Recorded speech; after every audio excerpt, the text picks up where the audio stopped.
Di belakangnya Ahmad ibnu Hanbal. Imam Ahmad ibnu Hanbal siapa? Ummun salihah, ibu yang salehah, yang luar biasa. Didik anaknya supaya jadi orang yang top, orang yang luar biasa. Anaknya kerja, ibunya marah. Biar ibumu yang kerja, kau tuntutlah ilmu. Nah ini tarbiyah.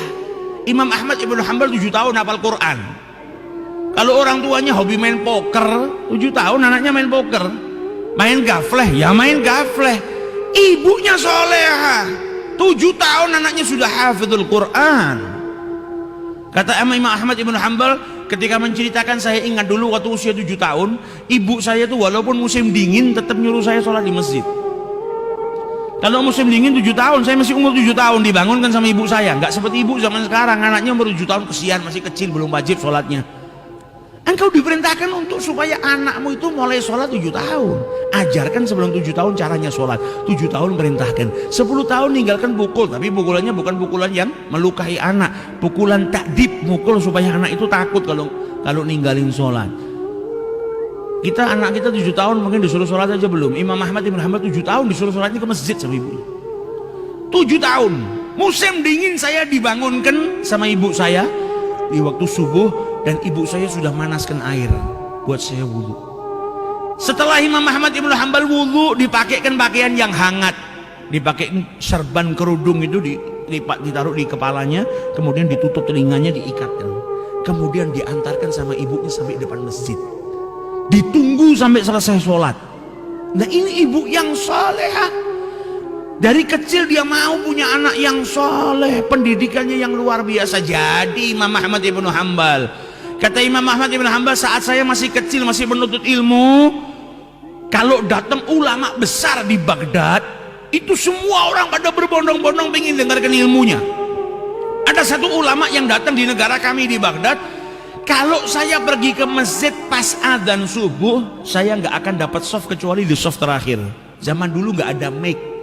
Kalau sekarang ada mic, mau duduk di soft terakhir, mau di seberang masjid itu masih kedengaran. Zaman dulu enggak. Kalau saya datangnya pas adzan nggak dapat kecuali di soft terakhir, nggak denger.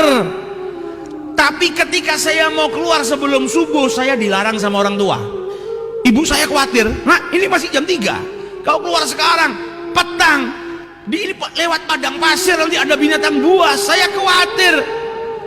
Padahal dia kepingin betul untuk hadir majelisnya orang alim ini, mendengarkan ilmunya Rasulullah Sallallahu Alaihi Wasallam. Sama seperti anak sekarang, mungkin apa keasikannya dia mau keluar dilarang sama orang tuanya, kan pasti beradu dengan dirinya sendiri, ini gimana saya kepingin, tapi karena yang minta orang tua, tinggal sama Ibu Ahmad. Nurut ibunya, datang waktu subuh baru dia pergi, tidak mau bikin khawatir orang tuanya. Kata Imam Ahmad ibnu Hanbal, sampai suatu ketika saya waktu masih kecil, masih menuntut ilmu, datang juga orang alim ke kota kami.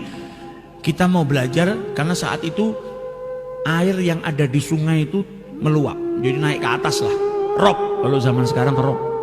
Nah kalau rob itu kan kali sama jalan kadang nggak kelihatan, tutup air semua, dan arusnya deras.